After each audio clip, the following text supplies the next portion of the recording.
I'm sick of the roto, sick of the roto, sick of the roto. Can't you give me it all? I'm sick of the roto, sick of the roto, sick of the roto. Can't you give me it all?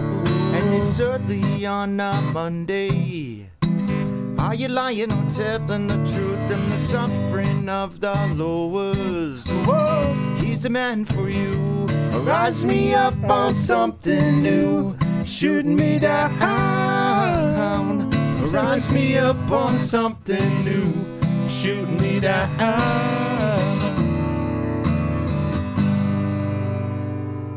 You. Welcome to Golf in the Cosmos, where physics meets the fairway and the universe takes a swing at your mind. Christmas Eve special here. We have a special guest, the mysterious, the infamous Tony Kransinski, otherwise known as at Wet Beefs on X. How you doing? Well, yeah, I'm doing good. It's Christmas Eve. We've got the Cal Bowl game later.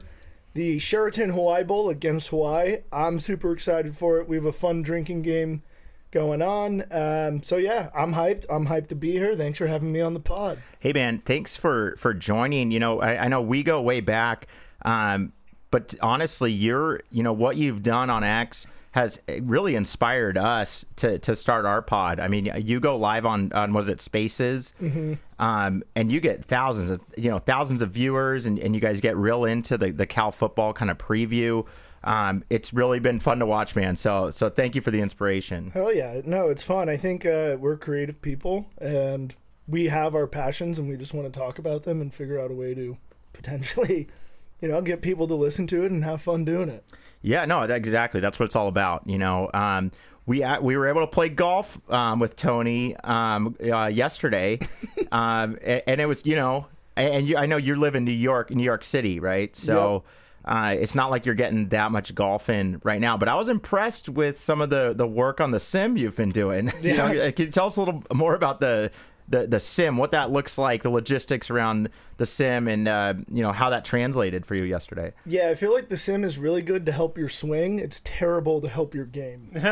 Like, you don't ever have a bad lie on a sim. Even when you're like in the woods or something, you have a good lie and you could hit it out. It's easy. Right. All the shots, like, you never have an even lie unless you're off the tee box, and that's where it's like, I played well there. Once we get out into the fairway or in the rough, ball slightly above your feet, something different, you're getting a little screwed out there. Yeah, and it's like it's hard to remember what's going to happen when the ball's above your feet, below your feet. You're not practicing that, so it's not like you're changing like your setup. So yeah, that's where I struggled yesterday. Shot at 103. Proud of it. Yeah. No, I think I shot at 89, and then Andrew had just a killer round. Yeah, I shot 71, beat Tony by 32 strokes, and ended up doing great, but lost to the fourth member of our group in the net game. Yeah, that was a barn burner, down to the last putt for the net game. Yeah, he had to make that last putt for the win, and he made it. Yeah, for birdie too on a par 5. So yeah, that was a good one under though, Andrew. Well done. Thank you. I think my strategy has been working, where I'm trying to maintain focus on the beginning of the back nine. It's starting to work, and then whenever I pull out driver, starting to really just know that it's the longest club, trying to hit it as hard as I can rather than trying to be careful with it. I like that. Yeah. No, I mean, and that's something we've explored throughout this podcast, is kind of like what strategies are working, which aren't. So it's nice to know that, you're finding some strategies that are working. Yep. Because I think, my handicap's pretty much gone up since starting the pod. So it's been an experiment, but, it's been fun, but I'm still trying to kind of find that magic. Yeah, the putting for you, I think you had 37 putts yesterday. Those greens were tough at San Joaquin, but, I still saw you trying to make these longer putts that really should have just done that lag putt. Right. I know. I was almost forgetting about, what we've talked about a little bit. So it's so hard though, when you're in the moment, you're in the zone, the heat's on, there's bets going on. Yep. Those throw me off, especially when there's money on the line. What does maintaining focus actually mean though? It basically, to me, it's that as you get through the round, you start to develop confidence or lack of confidence. And so what that confidence can do is cloud your judgment.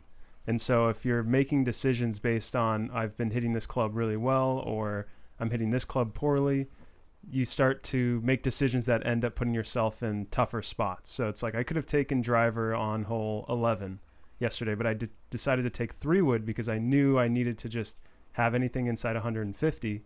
So making that decision to like step back is something that's hard to do in the middle of a round. So like that maintaining focus is allowing yourself to say, I'm going to take a step back here, not pull out driver, and then end up making par on the hole rather than bringing bogey into play.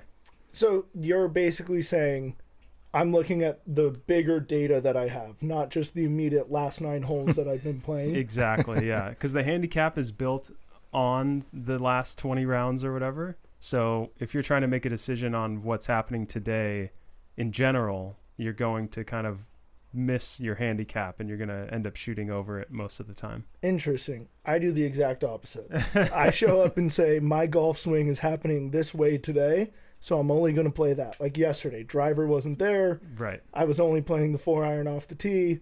It helped me, but obviously when you're much better, it's a different ball game. Yeah, what we're finding is that like there's some middle point where you kind of have to flip your strategy, where you're a 5+ or maybe 6, 7+ higher handicap, and you have to have a certain strategy. But then once you get below that middle line, you kind of have to flip your mindset in a lot of ways. See, like he can trust his game or his swing. We can't, you know. So we have to almost take a different approach at these higher handicaps, where he needs to push at the right times, put on the gas at the right times.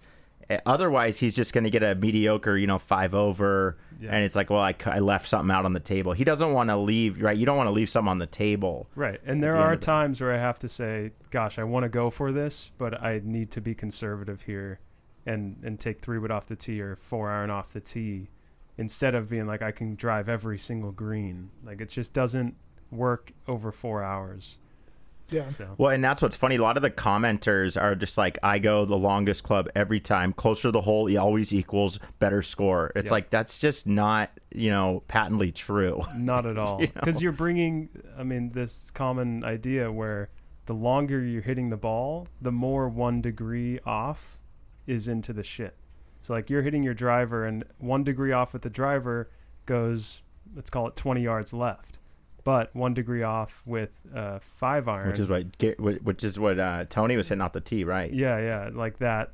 You're taking less clubs, so the variance is smaller. So now you're, instead of in the trees, you're just in the rough on a miss hit, and you can make a shot to the green from the rough, but not from the trees.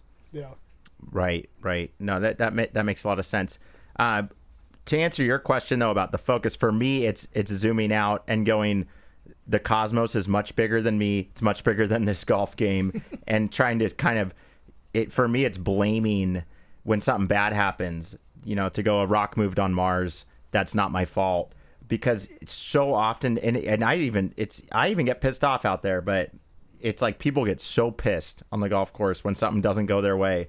And it's like, hey man, was that your fault? Like, was it really, like take a real step back, really zoom out, So that the focus idea, it's also, did you eat? There's like a lot of factors that we've been exploring.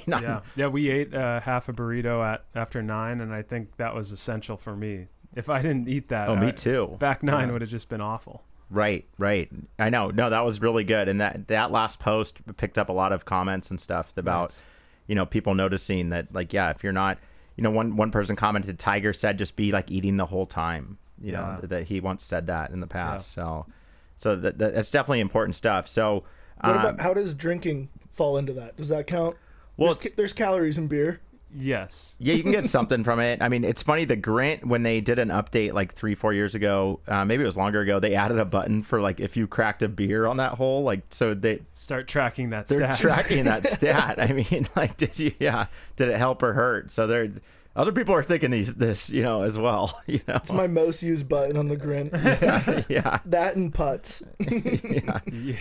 So no, and if you check out our latest YouTube video, we experimented with microdosing, some other things too. We had Siggy on the YouTube channel, and he played 6 times better. We did 5 holes versus 5 holes. So it's pretty interesting. So I think that video is gonna pick up some steam. I mean, it's some, you call it cutting edge stuff there, but I mean, real life testing for microdosing on the golf course. Yeah, right. It's incredible. It was really, I felt like Stanford or Harvard should be hitting us up, to get the data, to get that data set, for future studies, So, but that was a great round.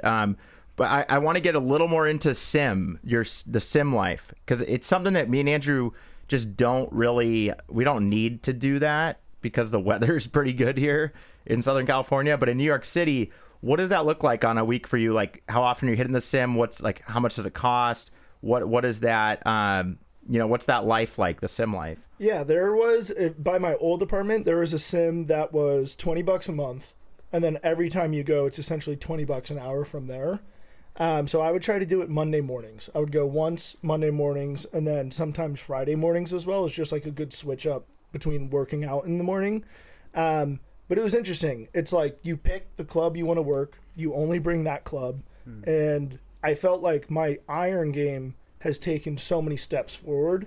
But then, like, if you try to, like, convince yourself that you can play with wedges there, one of the downfalls is every time you start playing a course, you're like, damn, I'm pretty good at golf. Yes, the expectations get really high. Yeah. Because there's no consequences. Yeah, the sim is much different than real golf. And, but yeah, like, you can fix your swing. You can figure out, like, I gained some distance. I was able to get better at compressing the ball. And everything like 7, 8 and above, or I would say like 9 iron and above is now money. But and then the problem is I'm not practicing wedges at all. So anytime I actually get out onto a course, that's where I struggle. But then, I don't know, it's like wedges, you just practice a little and you're fine. And short game is like, it's all habit. And if you've had it in the past, you can find it again. Yeah. That makes sense to me. It's like the sim is a way to just dial in the middle of your bag.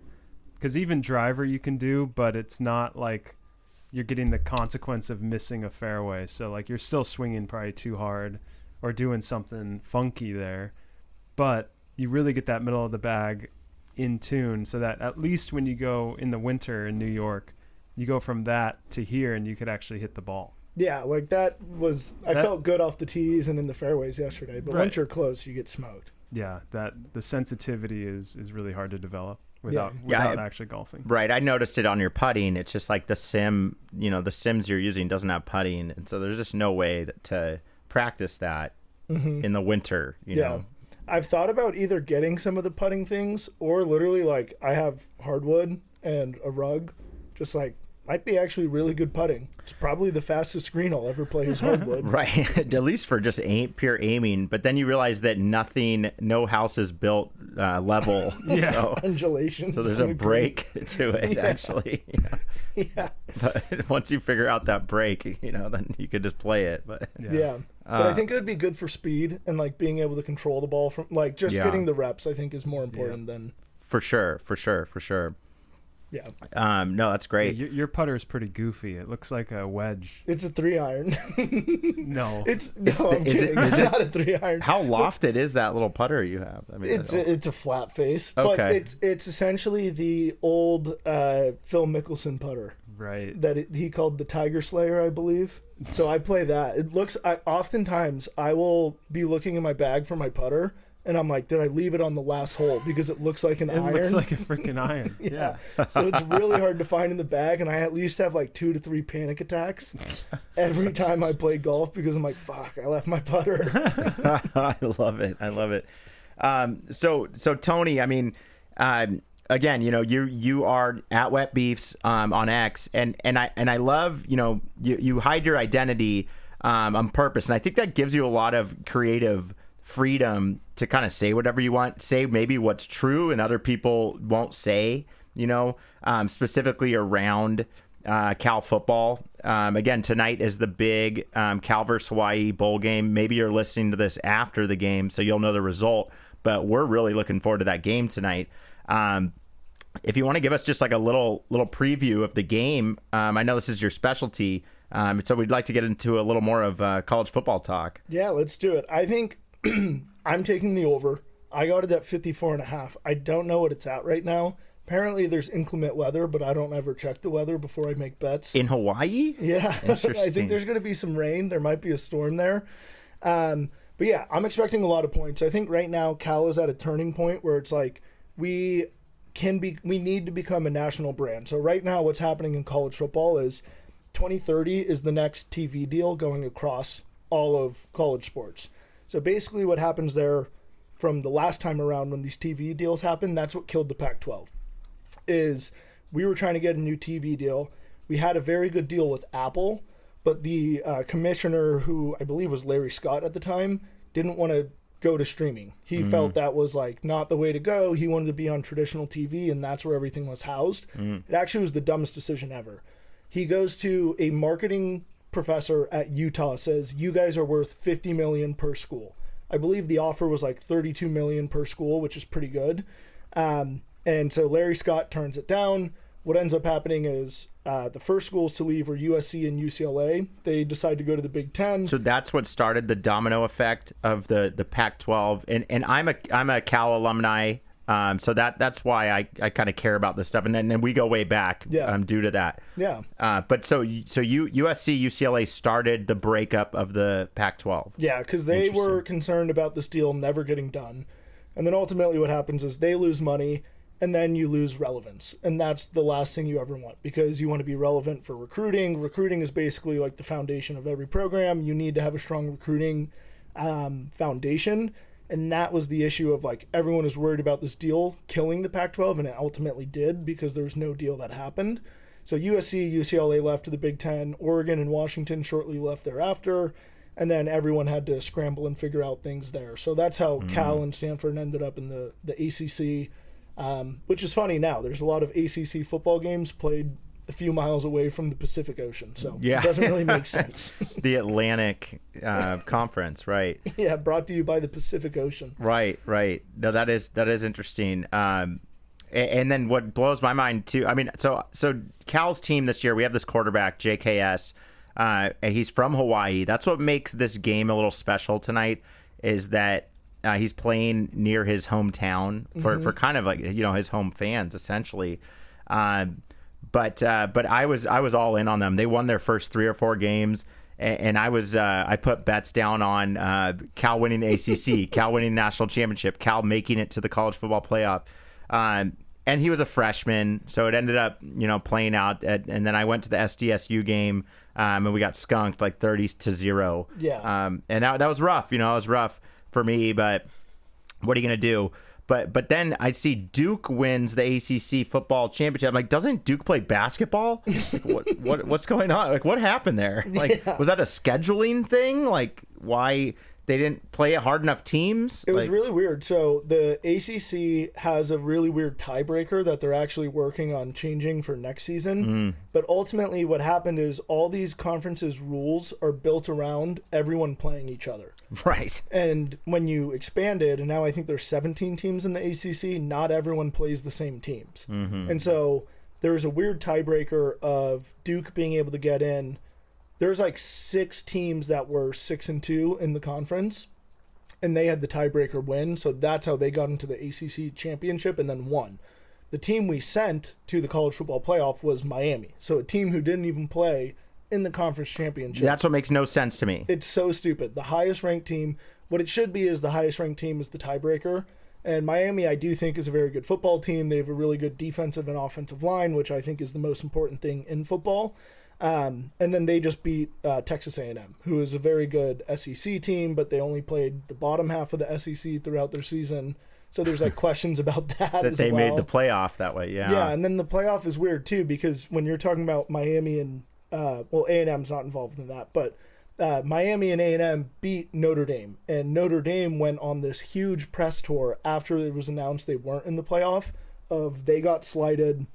And basically, which team did that? Notre Dame. Oh, yes, yes. Their AD was talking so much smack. And they said, we're not going to play a bowl game, right? Yep, they backed out of the Pop-Tart Bowl. Wow. Wow. I don't know if, Andrew, if we can show the shared album, but I have if we could show that, I have the bracket up there. Like if you want to jump up there and Yeah, sure. might as well, man. I mean, because it's some good stuff to look at. Did I ever tell you? There's a picture of the college football playoff bracket. So you had me place the bets for all the national championship and ACC conference. Yeah. Did I ever tell you that the moment I placed the national championship bet and screenshotted it to you, I cashed it out for you?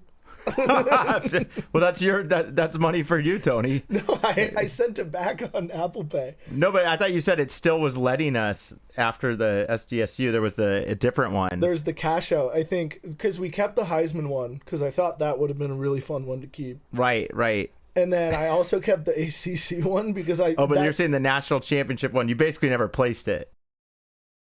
So this is the playoff bracket, Tony. I want to get your thoughts on. I mean, obviously we know Oregon advanced, right? JMU was kind of a shit team. What about the other games? Tulane obviously lost, right? So Ole Miss advanced. Mm-hmm. Alabama won. Is that? No, Oklahoma did. Oklahoma won. Mm-hmm. Oh, so Alabama's out. You might want to Google that. I'm not 100% certain. Okay, yeah. I can look it up real quick. That was a good game, though. I'm fairly certain Oklahoma won. Here, we can just restart because I'd rather have you know that. Yeah. No, Bama won. Yeah. That's Bama what I won. thought. Yeah, I bet on Oklahoma. That's why. Okay. All right. So we'll start over. And we're back. So this is the college football playoff bracket. Obviously there's been some updates. Obviously we know that JMU lost. James Madison. Not even sure why they made it. I guess they had a good season, but did they play hard teams? And then Tulane was the other one. Now the argument is stronger that Notre Dame should have been in.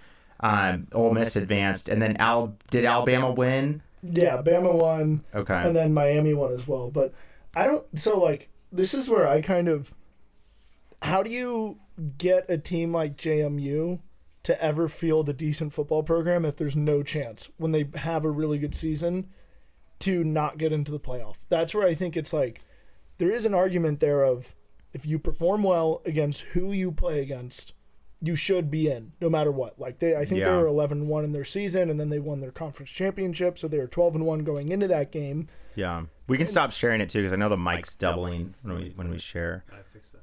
And then oh, it is. Oh, good. That's where I think like I'm a big fan of getting these teams in there. They never perform well, but it's like on the off chance that they do win. But what else can those teams do to get in? They did everything they could. They played their best season ever. They're stoked. You almost have to give them. And now that it's 12 teams, what was the 12 teams for?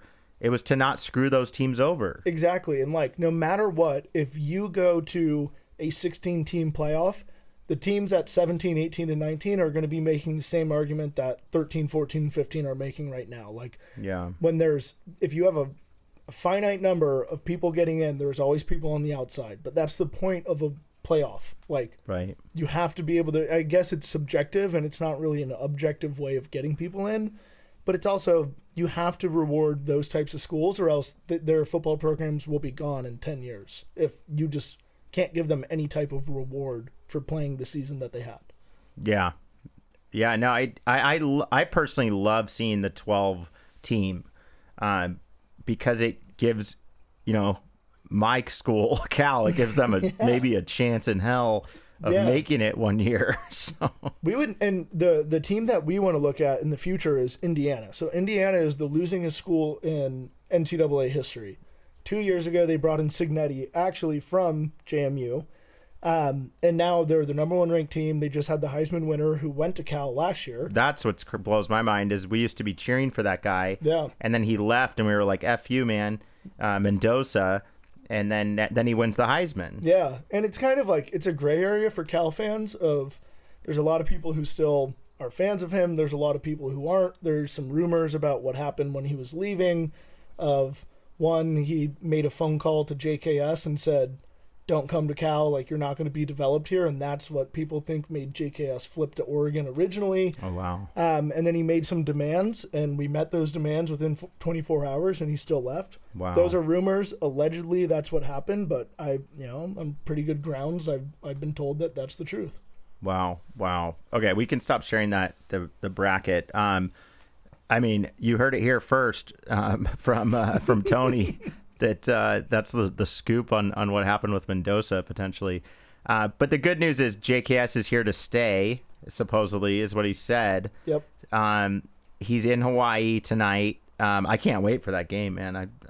I'm excited. It's so sick. Watching him throw football in person is like, I don't even know how to describe it. It's like magic. Like, it's a bullet. You went to the SDSU game. I was at BC. Like, he's a huge person. He's 6'4", 225 as a freshman in college. And then whenever he throws the ball, it just leaves his hand in such like a delicate but aggressive way. It is so sick. Oh my gosh, yeah. We have some press conference of him. We can show a little slice of that. Yeah, I mean, it's amazing. They're in this press conference. They're in Hawaii. Behind them is the is the ocean. I think it's the other one. That's the coach's one. There should be two. Yeah, try that one. Let's see.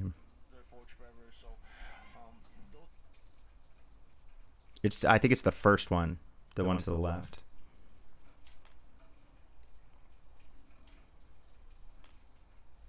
Campbell is pretty well represented here at the Hawaii Bowl. What does this kind of mean for you guys' community and for like the next generation of, I guess, Campbell Sabres and especially? I mean, I just think it means the world. I mean, just allowing, First Peter, he's been putting on for a while now and just representing everyone from Ewa Beach and just representing, that they can't make it to the next level and they're able to do it and play at a high level. And, it just means the world that, a lot of guys are starting to get some recognition now. And, I think they deserve it and just always representing where it come from for sure. Just to piggyback off of that. Yeah, that's our boy right there, man. Yeah. He's in his hometown, and they're saying how good this is for his community and everything. Being able to play in front of the home fans and stuff. So you couldn't script it better, right? About like a freshman phenom. What game was it? Minnesota. He played really well, which was our third game of the year, and from there, like against Oregon State, our first game of the year, he had a huge game passing, like. It's a sick season for him to have had. There's adversity with his head coach that he committed to, got fired, and now he's still just all about Cal. Like, it's super impressive. Like, he has his head on straight. His family's very awesome. Like, they love Cal. Mm-hmm. I'm excited for the future with him. I think he'll be around until he goes to the NFL unless... That's the best news, that I could ask for, because I thought for sure when he started, when people realized he was really good, I'm like, well, we're going to have another Mendoza. He's gone. I kind of was like just sad he's going to leave. That's just what happens to Cal football. But then after we lost to Stanford, they fired Justin Wilcox, and I feel like that changed everything. Yeah, it all of a sudden opened Pandora's box of like, what could possibly happen. The good thing is we knew who we wanted, who's the DC of Oregon, Tosh Lapoy. He played at Cal. He's coached at Cal. That's super important when you're coming into this role. And I think that was a huge get. It's who everyone wanted. It's who we all knew would be able to lead the program. He's a great recruiter. The first thing he did, which I think is in today's modern world of college football, you have to be able to recruit your own guys. You have to make sure that people come back to you and they're staying for the next season. The first thing he did, so he was at Cal for his introductory press conference. Immediately after, he jumps on a plane and goes and visits JKS in Hawaii. Wow. And gets him to commit for next year. So super impressed by Tosh already. Right. And then just like being able to build that connection with JKS is important, and keeping him around is huge. Oh, 100%.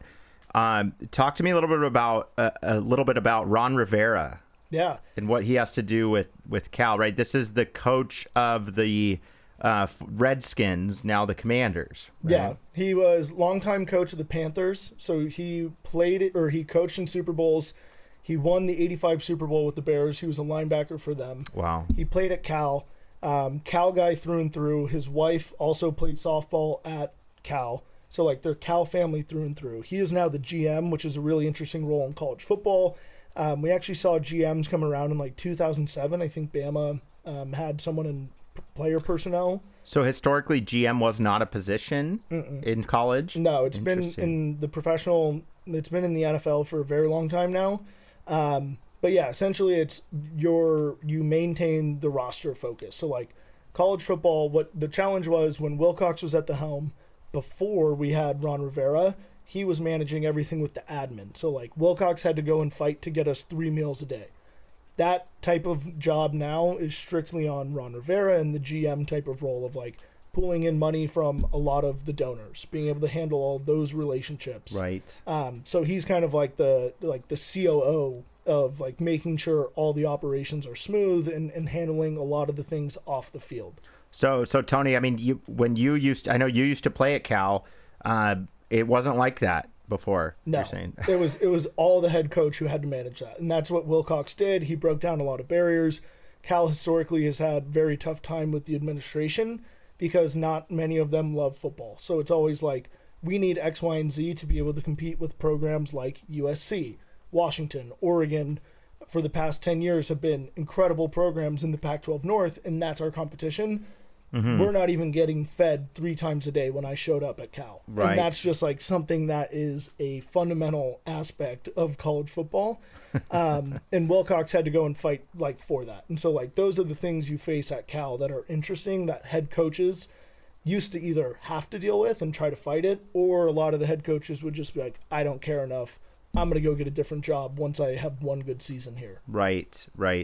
Talk to me a little bit about money and specifically, I guess I want to start with NIL, but then also about what maybe has changed because of NIL with Cal football and the money. Yeah, I mean, it's made like, it's mercenaries. Like all these guys, they don't commit to a school, they commit to money. And NIL basically just gives you the opportunity to make millions of dollars as a 18-year-old kid. So they actually are paying the 19-year-old kids. Straight up. Like an above board paycheck that goes to their bank account. They pay taxes on it. Yep. And where's that money coming from? Donors. So there's something called the collective, which is a part of, like, they're connected to the school, but it's a third-party collection of, ours is called Cal Legends. There's a bunch of different names for, like, everyone has a different collective name. And those are essentially the fundraisers who manage all the money. They're the ones who send it to the kids. They're the ones who raise it. And so that's essentially like how you're paying these kids now. And then also there's ways to be able to get like money from marketing. So let's say like restaurant wants to sponsor a kid. They do a few ads for them and they get paid that way as well. Okay. So there's, and the NIL is the precedent that was set that allows all of this now. Yeah. So NIL is name, image, and likeness. And that is when I played, we didn't have essentially our own IP. So I could not go and sell t-shirts that said Wet Beefs. Yeah. Because I wasn't allowed to profit from being a college football player. That changed in 2021, and that's when this influx of money has been sent. So like Texas Tech, a team that we saw on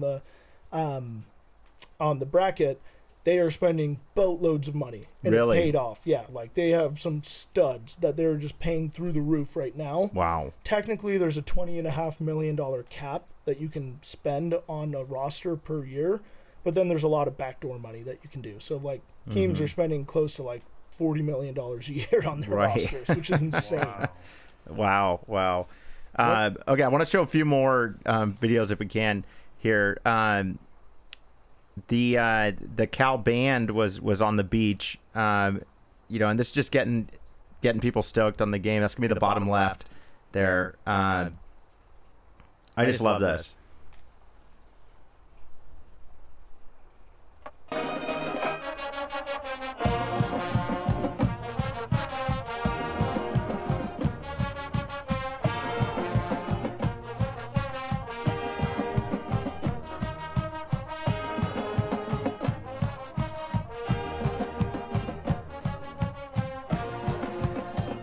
Surfing USA. That is so sick. Look at all the people watching.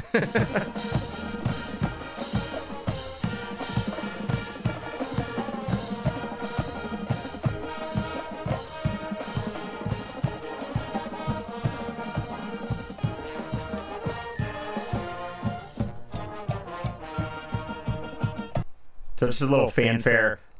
See, it kind of sets the vibe of what everyone's up to. But now we can show the coaches. I have a clip of like the coaches in the press conference as well. And I think they bring up some good points as well. I think it's like the final one. Yeah. Yep. There you go. Are forged forever, so those are special times, but also I think the bigger part is the fans, and then the culture and the players that come from Hawaii. As you can see, there's Hawaii boys all over the country playing elite football in the NFL and in college, and so this is a talent-rich state of athletes, and so if Hawaii always can keep these guys home, it also builds. It has a chance to have a strong team mixed with a lot of the mainland boys that get to come here and grow, and like Rolla said, immerse themselves in the culture. And so it has that ingredient that if you can capture it, and again, Hawaii is there is no professional team, so this team takes the place of that, and having that understanding of that you're playing for something a little bit different. You're playing for all 8 islands, and so special place. It's a very special place. I love that clip because it reminds us all that Hawaii does not have an NFL team. Yeah. So University of Hawaii is they're representing all 8 islands. That is the football team. Yeah. And I think those two coaches have played together or something. Yeah. So the interim head coach of Cal right now is Nick Rolovich. He was the starting quarterback when Timmy Chang, who's the head coach of Hawaii, was his backup. So they have history there. It's really interesting. I'm sure we're going to hear it all over the broadcast tonight, and we're going to have to be drinking a lot based on the drinking game that we made for it. But yeah, like it's. I think what's cool is when people played at Hawaii, it's like super prideful, and that's like kind of similar to Cal. Of like we are never like no one goes to Cal if you're like a 5-star, right? So it's like. You're always that type of person who takes like pride in being the underdog of every single game that you're going into, essentially. And that's where I think, like Hawaii's like that, Cal's like that. There's a lot of programs, but it's like, it's cool hearing that from the head coach of like, for sure. It's super meaningful to people on the islands, and it's cool. Oh yeah. I feel like it's a bigger deal than just a regular bowl game. Yeah. If we can, let's show the screenshot of, the drinking game. Wet Beefs had a kind of it went viral, I would say. Right? Yeah. So the Max Brown is calling the game. So why don't you go through these point by point? I'm curious on why you thought of these. Yeah, this is kind of just off the cuff, but when you watch a lot of football like me, you can kind of predict what a lot of the talking points are going to be. So yeah, as we're going through this, I try to be lenient with what is taking a sip, so that can be a very small sip if it gets late into the game and all of us are hammered. But so Tosh is our new head coach. Ron Rivera is our GM. We talked about him. Take a sip anytime they're mentioned. JKS obviously grew up in Hawaii, so anytime they mention his high school, you've got to take a drink. The run and shoot offense is a super sick offense that Hawaii runs, and historically it's always been like the offenses that we see like Colt Brennan ran way back in the day. So that's Hawaii's offense. Anytime they mention that term, you've got to take a sip. What is run and shoot though? I don't. It's very fast-paced, up-tempo offense. So they're not huddling and stuff. Or? Yeah, they don't huddle that often. They're going to be anytime they have basically 3 or 4 more yards gained. They're going to get back on the ball and try to go fast. That'll be fun to watch. Yeah, so I think it's going to be high scoring. Let's see what happens with the weather.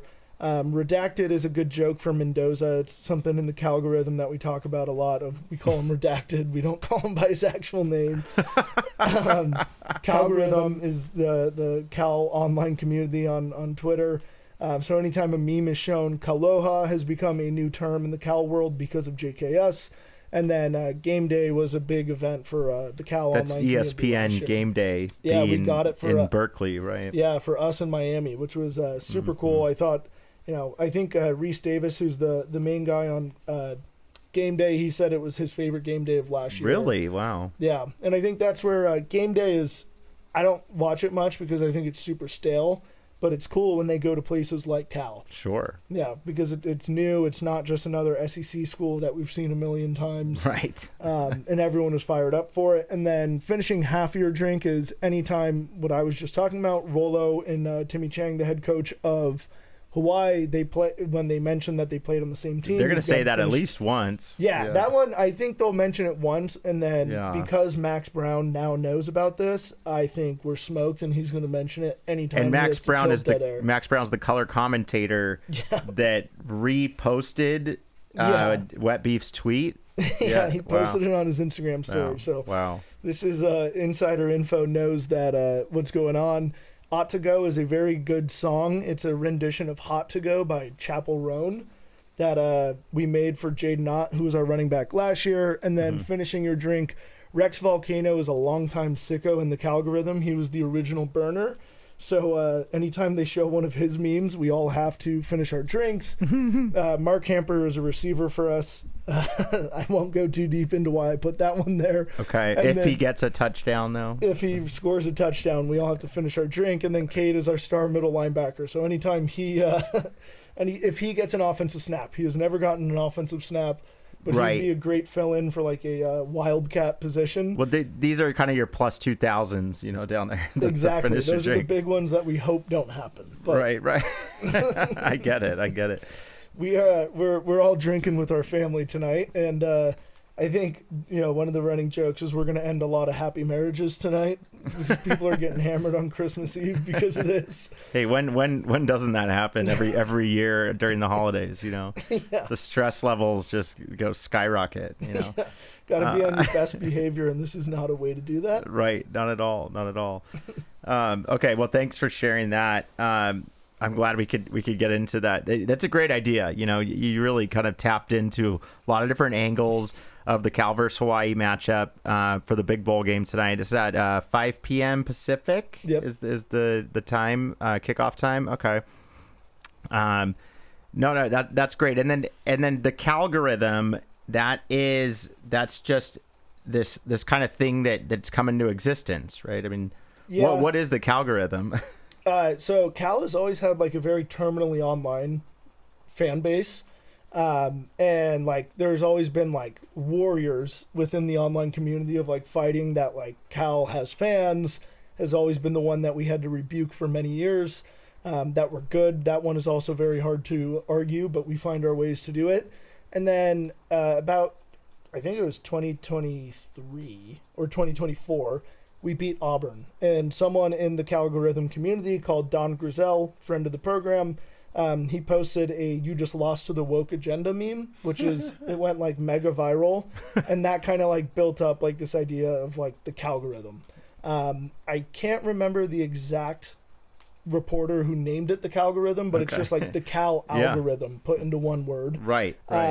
But yeah, it's just a lot of terminally online, very sick and demented people who have a love for Cal football. I love it. Always talk about it. I love it. When I've kind of found it a little bit of it, I was a very, it made me feel better that there's other people out there that feel the same way I do, about my football team. No, so that's amazing. That's amazing.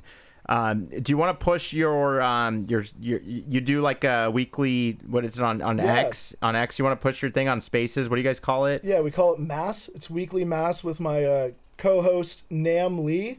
His Twitter handle is a guy named Nam. He's the man. He's awesome. He's been a long time Cal journalist. And yeah, we just linked up after the Auburn game when that meme was coincidentally posted. Mm-hmm. We went on Spaces the next day and talked about the game, and then it's grown into a weekly show. It's a lot of fun. We try to talk a lot of deep X's and O's that's what we like doing anyway. So we just figured do it live and see what happens. But yeah. Yeah, it's been great, and yeah, you guys get really deep into it, which I think is great for football fans. You guys, a great episode today with you all.